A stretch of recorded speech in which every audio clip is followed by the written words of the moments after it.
Welcome to Thrive Deeper, an ongoing conversation with Dr. Matthew Jacoby, author of the Thrive Bible Reading Guides, teaching pastor and leader of the Psalmist band Sons of Korah. Join us as we go deeper into the Bible, discussing the passages as we read them together with Thrive. Now here's your host, DJ Payne. Hello and welcome to episode 55 of Thrive Deeper, the accompanying podcast to the Thrive Deeper Daily Reading Guide. It's DJ here, and on this week's episode, Matthew Jacoby and myself sit down and we head through the Gospel of Matthew chapter 14. Now, this conversation was very enlightening to myself. Matthew brought out some patterns and some points that I hadn't previously caught going through this amazing chapter. We start off in John with the death of John the Baptist, and we get this flashback of everything that has been happening around that. It's a really interesting chapter, and I know you're going to enjoy this week's episode. Now, we kick off the discussion on this week's episode about a project that we have been working on behind the scenes here, and something that we're going to let you know more about over the next few weeks as we release it. It's a really exciting video project, but I'll let Matthew and my past self tell you a little bit more about it. I'll be back at the end of the episode to let you know some more. All right, thanks.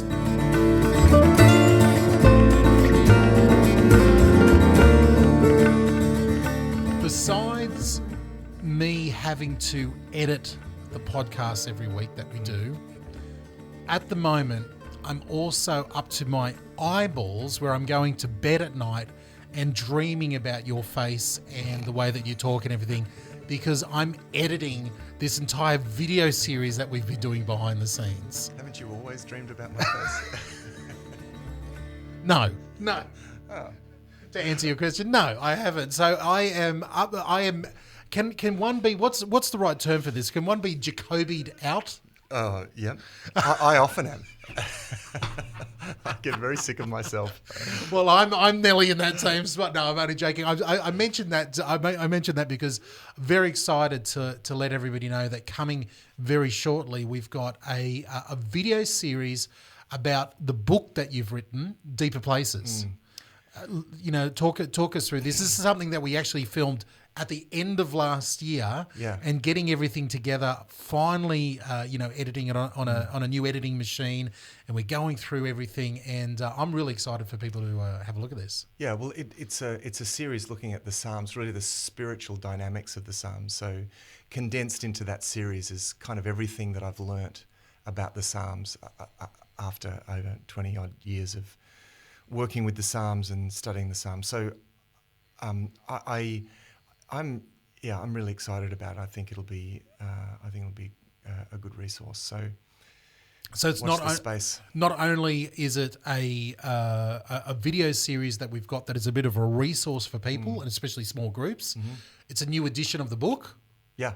And tell us a little bit about what makes the edition new. Well, I added a chapter to it, okay. A big chapter actually on the imprecatory or imprecatory Psalms, however you say that. You might not say that at all, which basically means the real angry Psalms. I didn't really address that in the first edition of the book, and I thought, my book Deeper Places, and I thought that was too big an omission, so I have added a chapter on that, because there was actually some real things that dawned on me about those particular Psalms. Okay.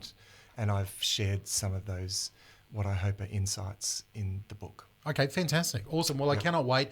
Again, Matthew will be in no way a charge of selling or letting you know about the book, because he's incapable of doing such things. So you might hear me on future podcasts letting you know about this amazing new resource that we've got behind the scenes. And I really hope that you can find the time to check it out.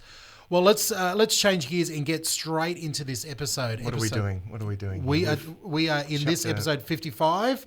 We are talking about, last week we really talked about Jesus's change of way of speaking to the crowds, and then his ultimate rejection by the end of chapter 13 in the Gospel of Matthew. We are now we want to get through, if we can, this episode. This is the challenge for you, Matt. We want to get through chapters 14 and 15 this week. and cover what is happening in Jesus in this gospel narrative. Well, big picture is important here when we get to chapter 14. Yeah. Because I have said before that the way that Matthew structures events in the life of Jesus is very important. That in itself says something. Now, he's saying something to the Jewish people. He wants to say something about who Jesus is. So let's see if we can work this out. So chapter 14 begins with Herod, it says at that time Herod the Tetrarch heard reports about Jesus and said to his attendants, "This is John the Baptist. He has risen from the dead. That is why miraculous powers are at work in him." Now, and it talks about a bit of a backstory about the fact that he had... It's a weird way of telling a story, Yeah. because we get the accusation at the beginning and we're like, hang on, he's raised from the dead. What happened to John the Baptist? Last time we heard he was in prison. Yeah. And then we sort of get this flashback of what happened to John the Baptist. Yeah, so he's saying that, he's telling what happened to John the Baptist because it's a way of saying that, well, Herod is now onto Jesus. And it's so the king of the realm, Herod the Tetrarch, is now on to Jesus. He's going to start pursuing Jesus. And in response to this, Jesus goes out into the wilderness. And there is this miracle of the feeding of the multitude in the wilderness. Yep. And then it's followed by the miracle of Jesus walking on the water. Wow. Okay, so now...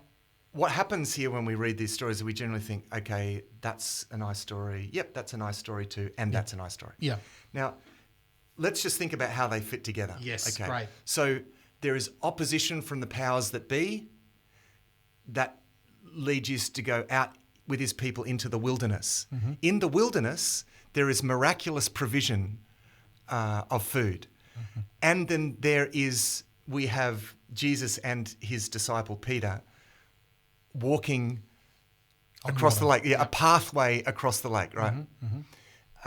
Now, can you think of anywhere else in Scripture that has conflict with the powers that be, leading to the people going out into the wilderness, receiving miraculous provision of food, and finding a pathway through the sea? Yeah, it's obviously Of course. So The Exodus. For the Jewish readers and the Jewish audience, Yeah. they're going to pick up on that straight away. So Jesus is like a new Moses. Yeah. That's Matthew's wanting to illustrate something here, that Jesus is doing the same kinds of things. Now, patterns like this are important because they show Jesus' connection with everything that's gone before. And this is important. He is of God, and he's doing the things that Moses did, but he's doing them in his own particular way that indicates that he's even greater than Moses. Yeah. So this is how these miracles kind of fit together. The walking on the water bit is particularly significant given the symbolism around bodies of water. And this was the case actually also in Exodus. The significance of the parting of the sea had to do with the association of the sea. Now, the sea was seen as the realm of death, the undergod, the underworld, the place where the god Yam resided. And so it was greatly feared. It symbolizes the forces of chaos. Yep. In Genesis chapter 1, we have this picture of the Spirit of God hovering over the watery depths. And in ancient Near Eastern symbolism, and in fact in other creation epics, you have this idea of a primeval watery chaos. Yes. And what we see in Genesis is God bringing order to the chaos, So he separates the land and the sea and creates these spaces for life, out of the chaos. So you've got this... It's almost a fear of these large that's bodies right. of water. So there really was this fear of these bodies of water, and they symbolized a lot more than just what we think. It's not just a nice trick. Actually, walking on the water has this strong sense of mastering these forces of chaos. I mean, he walked in the same way as Moses is able to separate the water to create dry ground. This is in the book of Exodus. This is important because it harks back to the creation account where God separates the water from the dry land and holds back the chaos. And it's almost like here in this account with Jesus and Peter is, you know, in the storm and the walking across the water. It's almost like I'll do you one better. You thought separating the water and you being, you know, was impressive. How about you just walk across it? You know, like it's like almost like a victory over. Yeah. So and it's better in the sense that it's, you know, he's not just trying to say this is a better trick. It actually shouts louder. Yes, that's the point. Yeah. It shouts louder the message. Yeah. Like I'm walking on top of this. Yeah. I'm not just pushing it aside. I'm actually walking on top of it. And he calls Peter out to do the same as well. And so that's important again, because it's this, Jesus is calling his disciples to this position of authority and mastery and to basically the creation mandate to rule over the earth. And it has this symbolic significance, is that, you know, that Peter he walks on top of the chaos without being drawn down into it. So it's a very rich miracle, as is, of course, the feeding of the 5,000. I mean, this is really important statement about the God who provides that is equally present there in the Exodus. Now, so that's, again, those two miracles take place after we get the story, the opening part of chapter 14. We're doing what the chapter's doing here. We're jumping around in the narrative a little bit, but going back to what has instigated all of this is the death of John the Baptist. Yeah. And we get this, you know, story here in just a handful of verses that is totally removed from our major characters as far as, you know, Peter, Jesus, the disciples, and these, you know, everything like this. All of a sudden we get a glimpse at what is going on with the king, with the ruler, and the actual, you know, debauchery, the sin, the you know, the wickedness that is going on there, and this crazy story about wanting John the Baptist's head, and the whole movies and books and everything is art has been inspired by this short story. Is there anything for us as Christians to take away from this, you know, at a deeper level, or is it just an accounting of what happened? No, it's more than that, because, well, first of all, let's look at what the text is doing. So Jesus goes out into the wilderness because he is leaving all of this. It's this coming out of that system. He's not going to get involved in that game. He's not going to play power games with Herod. That's not what he's come to do. He's come to lead his people in a kind of new exodus, in a spiritual sense. And so he takes them out into the wilderness like Moses and so forth. So this just underscores the corruption within the nation. And remember, because John is the prophet here. So here is the king killing the prophet. That, you know, that's what's important about this. And so it's not just a nice story. It's showing the corruption of that world system. It shows Jesus coming out of that world system, not competing within that world system, but coming out of that world system. But it also wants to show how that world system rejects the word of God and the work of God. Okay. All right. So wrapping up chapter 14, you know, so we go from the death of John the Baptist. We see, you know, the opening, you know, the very opening line is sort of bringing up the ante a little bit, as in the rulers are beginning to say, we've noticed, you know, Jesus Christ. He is in the same, you know, spirit of, you know, John the Baptist. We get the glimpse there. We get these two amazing miracles, the feeding of the 5,000, Jesus walking on the water. You know, as we wrap up chapter 14 here, what's the takeaway for us? So, you know, we get the picture of Exodus, we get the picture of a new Moses, we get a picture of amazing, miraculous that God is behind, you know, Jesus Christ. What do we take away from this? We take away a very polarized picture of a Jesus who says, come out of all that. I'm calling you to radically leave behind one way of doing things, and I'm calling you out into a different kind of life. That is a life of faith, where God will provide and it's illustrated by Peter walking on the water. I'm calling you into a radically different sort of life. It's a life of faith, and that keeping in mind, this is radically different, and I think the challenge there is, well, what is radically different about you as a Christian? Because between this life and the worldly life, there really is that, or there certainly should be, a real difference.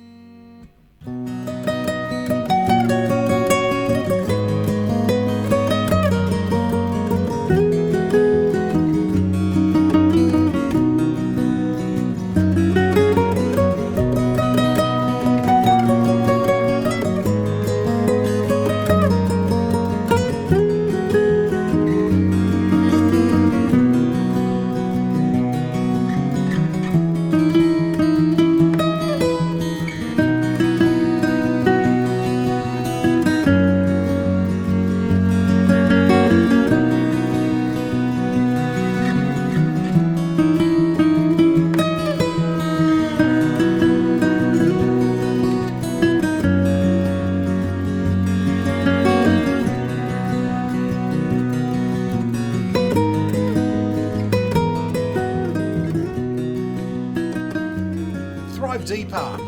DJ and Matthew here with you. We've just power walked through chapter 14 of the Gospel of Matthew, and we've seen the death of John the Baptist and this sort of Moses-like picture of Jesus coming out of the worldly system, feeding the 5,000, walking across the water with Peter. And now we come to chapter 15. And chapter 15, the opening gambit from chapter 15 is this familiar scene in Jerusalem of the Pharisees and the religious law, teachers of the religious law coming to Jesus and his disciples and wanting to argue. Yeah, and this flows on from the section before, because the section before shows Jesus as the new Moses, and of course Moses is the giver of the law. Yeah. So what happens next is a dispute over the law. Yeah. It's actually a dispute over the traditions that they have added to the law. Yes. It says, then some Pharisees and teachers of the law came to Jesus from Jerusalem and asked, why do your disciples break the tradition of the elders? They don't wash their hands before they eat. Now, this is more than just narrow-minded legalism. And again, I think we have to work against a bit of a caricature of the Pharisees here. Right. The food laws, like the laws of Sabbath and circumcision, were all about keeping the distinctness of the people. Yes. This is a statement of faithfulness to God. And it's actually a key aspect of being the people of God. And there were a lot of people in the Maccabean period, and I've often referred to that period, when the when the Judaism was outlawed by the Greek emperor Antiochus Epiphanes, around sort of 168 BC. Mm-hmm. And the Jews stood up for what they believed. I mean, the big threat then was assimilating and becoming Hellenized. Yes. Becoming like the culture. Everyone else, like the culture. And there was this whole generation that stood up for their faith and said, no, we will not. We're going to keep, even though our laws have been outlawed, we're going to the death, defend these laws, and many people died in practicing these things. So that idea kind of held on. This is about being. It's like this is about being Israel. Yeah. It's a kind of patriotism. Yeah. To the death. We're going to follow these laws, but it had become all about that. So Jesus not following the laws, it's a little bit like burning a American flag on 4th of July. Yeah. It's that kind of... In the minds of the Pharisees. In the minds of the Pharisees. Yes. Because why aren't you doing this? Yeah.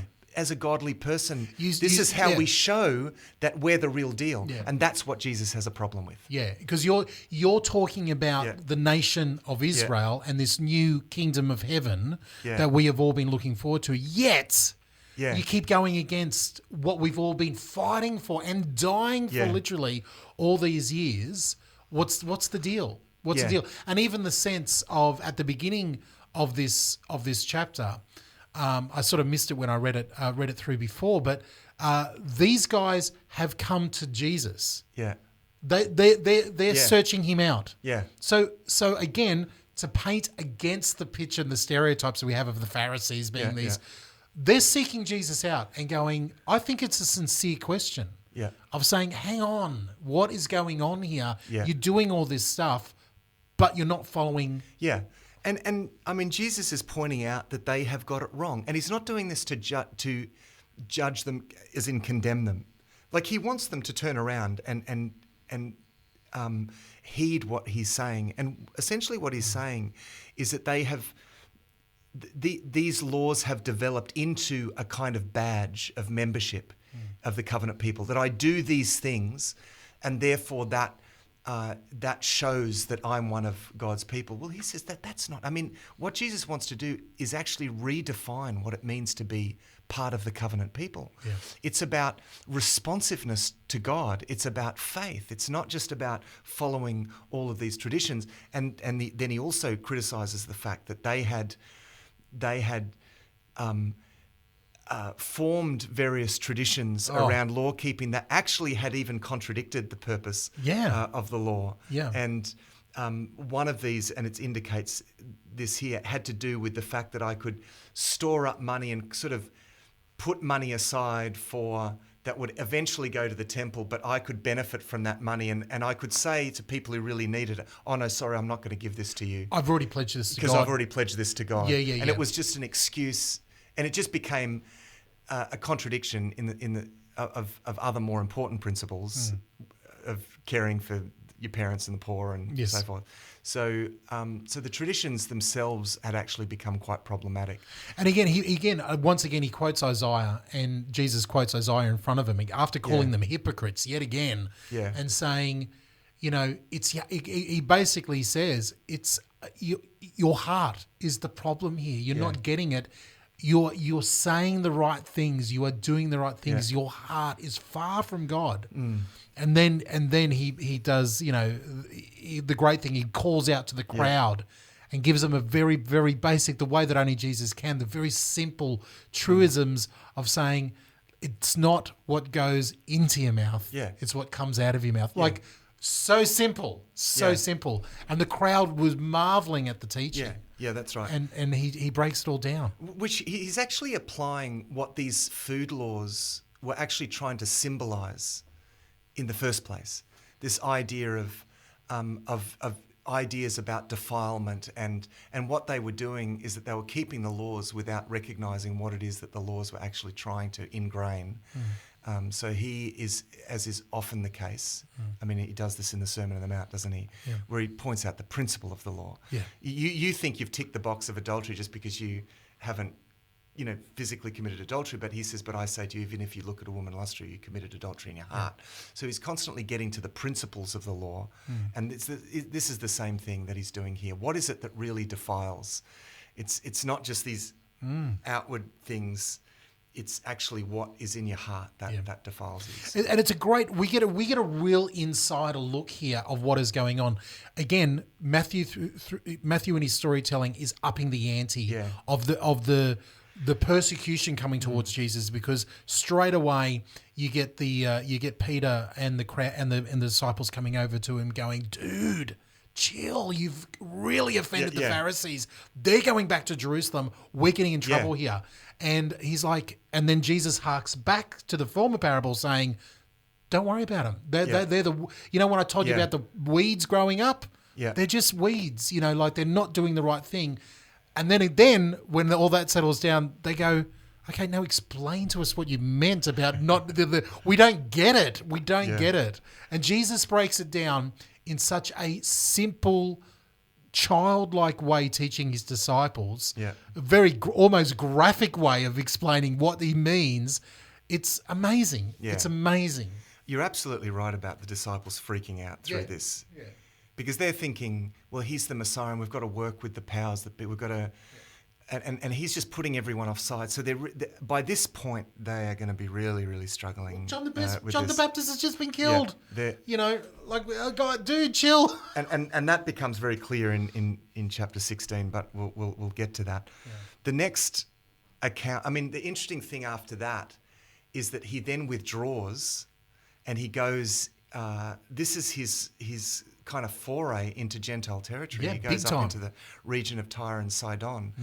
And the interesting thing is, when he's in the land of Israel and people are not getting it, he goes into the Tyre and Sidon, and someone there, a Phoenician, because they are the Phoenicians, a Phoenician woman does get it. Yes. Now remember, he had said in chapter 11 that if these miracles had been performed in Tyre and Sidon, they would have repented long ago. Remember he says that? Yeah. And when he says, woe to you, Bethsaida and Chorazin, because if these miracles would have been performed in Tyre and Sidon. Yep. And Tyre and Sidon throughout the Old Testament are used as the sort of epitome example of evil nations. Yes. Evil, godless nations. Mm-hmm. So now he actually goes to Tyre and Sidon. And when he was there, again, we don't have much information, but obviously there were Jewish people there, and there would have been, some sort of level of synagogues or something like. He would have been doing some sort of, connection there with Jewish people. Or is that just have I read something into that? Yeah, or it doesn't say that. Okay, it doesn't. That's not the point of why. If he did, it's not important for this, because what Matthew wants to show is that whereas people in Israel didn't get it, the people in Tyre and Sidon did, and Jesus had actually said as much just earlier in chapter 11. But again, he's still being very Jewish here, and this is the bit that I think a lot of us in the modern church, as us Gentiles who don't live in this world of Jew and Gentile, this is a troubling passage. Yeah. Because this Phoenician woman comes to him and realizes who he is, son of David. Yeah. She basically goes, Jewish God-man, I know who you are. My daughter is demon-possessed. You're the only one, obviously, that can save her. And Jesus doesn't even speak to the hand. Yeah. And she's obviously bothering them, that whatever they're doing, she's not leaving them alone. This is going a long time. And the disciples are saying, dude, deal with her. We can't handle it anymore. She's annoying us. And Jesus' response to the woman is, I'm a Jew. I've been sent to speak to the Jews. Can't help you, sorry, sis. Yeah. And she will not leave him alone. She keeps worshipping him, helping me. And he responds in one of I'm amazed at this passage. It isn't right for me to take food from the children and throw it to the dogs. And she doesn't blink an eye. She owns it. And she says, yeah, that's true. But the dogs are allowed to eat from the crumbs. Just give me something. She will not let up. And boom. The faith, the belief, everything that we've been talking about, he calls a dear woman at the end. Yeah. And does exactly what she wants him to do. This is this is a struggle for a lot of people, this passage. But what we've got to recognise is what Jesus is actually doing here, because at the end she exhibits greater faith than he has seen in the whole of Israel in his ministry down south. So he is doing things in such a way to elicit that kind of faith. Now, there's something here that's very reflective of the Psalms, actually. I've often used this very story to illustrate something that happens in the Psalms. Yeah. Because in the Psalms, you get one of the most common themes of lament in the Psalms is, how long, Lord, how long? It's because, as it says here, Jesus did not answer her a word. No response. And that is a common issue in the Psalms. I cry to you, but you do not answer. You're not talking to me, as you said. But it seems that God does that. He holds back from being found in order to give us time to seek. Seek and you shall find. So, because what God wants more than to answer our prayers is to grow our faith. And so he gives us time to exercise faith, like a muscle. You exercise faith and it grows. And so he's clearly giving this woman time to exercise her faith because he wants her faith to be exhibited. He's trying to show something here to his disciples, okay? This faith, to really vindicate what he'd already said before about Tyre and Sidon, that they would respond when you haven't. And also a great contrast to what has just gone on with the Pharisees. Yeah, that's exactly They're right. not getting it here. Let's go out to this place that you think is the world's worst. Let me show you a Phoenician woman has more faith than you. Yeah. Now, and she's exhibiting her faith in the classic psalmic kind of sense. You know what I mean? It's where she, and what happens in the Psalms is that, there are these complaints that God isn't answering, but then they make appeals, right? They make covenant appeals based on God's self-revelation. And it's this idea of wrestling with God, from which actually even the name Israel comes from, those that wrestle with God. He wrestles with God. And it harks back to Jacob holding on to the angel and saying, I'm not going to let you go until you bless me, right? Yeah. So this is what happens in the Psalms. You have this sense of, I'm holding on to you, I'm not letting go until you bless me. You see the same thing here in this Phoenician woman. So she is actually exhibiting this Israel-like faith. This Jacob kind of phenomena here, more than actually the nation of Israel. And so he doesn't answer a word, and his disciples, she obviously keeps going. Yeah. It's clear because his disciples came to him, it says in verse 23, and urged him, send her away, for she keeps crying out after us. So this is going on for a while. And you remember the parable of the persistent widow in Luke chapter 18, where Jesus says, and it says he taught them this parable so that they should keep on praying and never give up. It talks about a woman who keeps banging on the door of the judge till she, and then it says at the end of the parable, when the Son of Man comes, will he find faith on the earth? So he's looking for that persistent faith. So what we see here is that persistence of what he describes with that parable in Luke chapter 18, the parable of the persistent widow. She's like the persistent widow here. 100%. And she keeps crying out. And then he turns to her and says, I was sent only to the lost sheep of Israel. Now, there's something for her, but he keeps pushing back to give her a chance to exhibit her faith. The woman says here in verse 25, the woman came and knelt before him. Lord, Lord, help me, she said. He replied, it's not right to take the children's bread and toss it to the dogs. This is probably, he doesn't mean this as an insult. This is a proverbial kind of saying of the day, okay? Yeah. He's not calling her a dog. He's just quoting a proverb. But nevertheless, it's a big pushback. Yeah. Now, the next bit is what is remarkable. Yeah. She says in verse 27, yes, it is, Lord, she said, even the dogs eat the crumbs that fall from their master's table. Now, this is more than just a clever working of that proverbial illustration. Yeah. Because there's this law in Leviticus 19:9 where it talks about, God says to the Israelites, when you harvest your crops, don't harvest right to the edges and don't pick up the bits that fall to the ground. Leave them for the alien and stranger in the land. Yeah. Now, she's the alien and stranger, right? Mm-hmm. She's the outsider for whom that was to be left. And she's laying claim to that. Now, did she know that? She may well have observed that practice, actually. And it's quite possible. They're a neighbour. She may well have observed that practice among the Jews. But her appeal actually is quite remarkable, that there is something for her. And she makes appeal to that. And Jesus just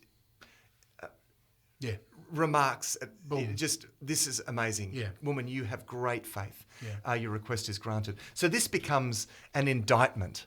Yes. That's the purpose of this. This becomes an indictment on the lack of faith that Jesus encountered before. And it would have been like, I can imagine this going down and Peter and the crew standing around just gobsmacked. Yeah. Jaws open, slack jaw, just going, what just, like, it would have been offensive to them. Not only is there Jewish, rules about how men and women are to speak to one another, but there's Jewish rules about how they are to respond to foreigners and stuff and, non-believers and stuff. That's right. And she breaks through all of that.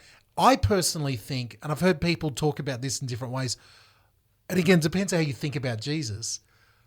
I think he knew what was going to happen, of course, all the way through. Yeah, He knew he's drawing out the faith that's there. Exactly. He was drawing out what was there. He wasn't doing it to actually turn her away. That's right. He was doing it for an example to everybody, herself, the crew around him, everything like that, and to prove something. Yeah. It wasn't that he literally was like, be gone. That's right. Yeah. To exhibit her faith. And then the opposite is exhibited actually about his disciples in the very next account, because there you have another situation where Jesus is doing all of these amazing miracles that they're seeing, and then there's a crowd. It's not as big a crowd this time. 4,000. Yeah, and they've got more provisions than before. Yeah. And yet his disciple, in verse 33, his disciples said, where could we get enough bread in such a remote place to feed such a crowd? It's exactly the same situation that had just happened in chapter 14, right? So Matthew is clearly pointing out something here.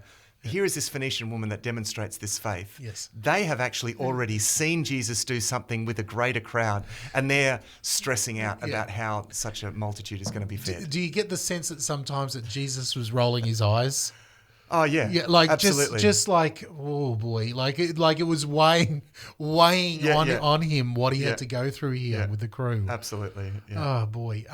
Okay, so we've done really good there. We've really gotten through chapters 14 and 15 here of the Gospel of Matthew. As we take things away, and we see this amazing time yet again when he comes back to Galilee in the middle of 15 here.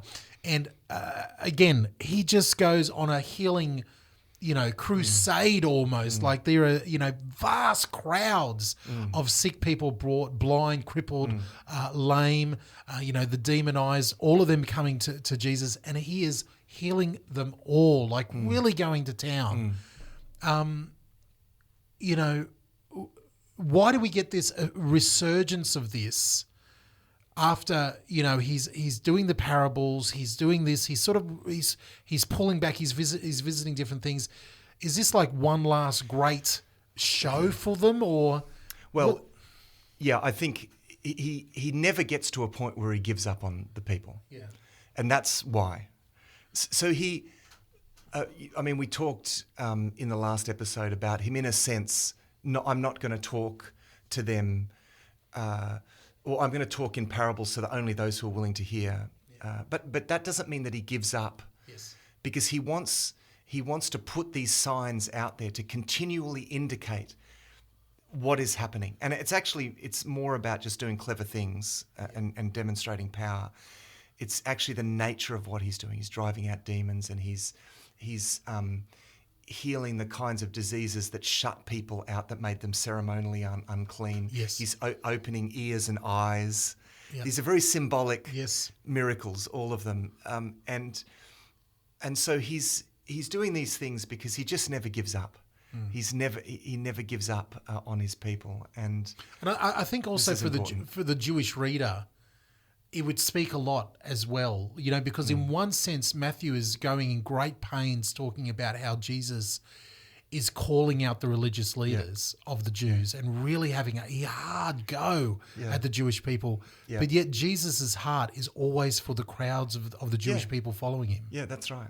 He never, even though they're not getting it, he never gives up. Even though the disciples clearly aren't getting it, he does not give up on them right to the end. He keeps working away at this. And I think this is a beautiful message for us, that no matter how much we don't get it, or no matter how even wayward we are at times, God never ever gives up on us. I mean, he keeps pursuing us. He keeps trying to get through to us. He's always speaking to us. The problem is we're not always listening. And I'm just so glad.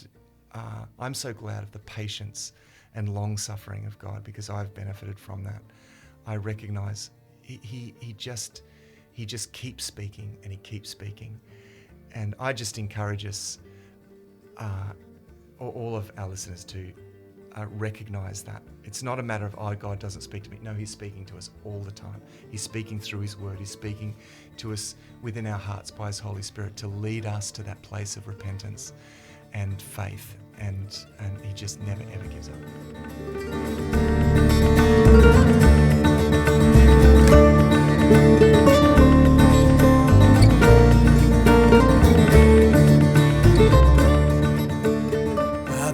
omniscience of our Heavenly Father with us. What a great place to finish the discussion of the 14th chapter of the Gospel of Matthew. Thank you so much for joining us this week. And I need to say a massive thank you to everybody that's gone over to our Facebook page. We've got a Thrive Today Facebook page, and you can follow along over there. And part of that is our Thrive Deeper podcast Facebook group. So you can head over to our private group and discuss your questions, get to meet different people who also, listen and enjoy this podcast. It's a great way to connect and have your questions asked. In fact, next week we'll be looking at some of the questions that have been coming in for the Gospel of Matthew, and we'll be going through them next week. If you need your question answered, head over there and do that at any time. We'd love to hear from you. Now, you might not know, but Matthew Jacoby, our very own Dr. Matthew Jacoby, wrote a book a few years ago called Deeper Places, about the spirituality of the Psalms. And edition number 2, the second edition, is about to come out, and we have created a video series for small groups to work through the book together. We would love you to get a hold of this and get to know Matthew in a whole new way through this book, in your small group or life group, and through this video series. The easiest way to do that is to head over to thrivetoday.net.au and sign up to be notified. We've got some trailers coming out soon and the videos released very shortly. So head over to thrivetoday.net.au, sign up with your email, and you will be notified the minute it comes out. We'll tell you more about it in the upcoming shows, but until next week, this has been DJ for Thrive Deeper. I'll see you then.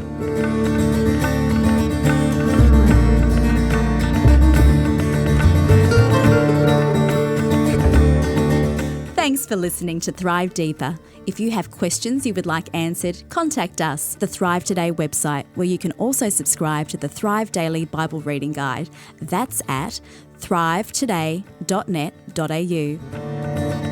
Until next time, thrive.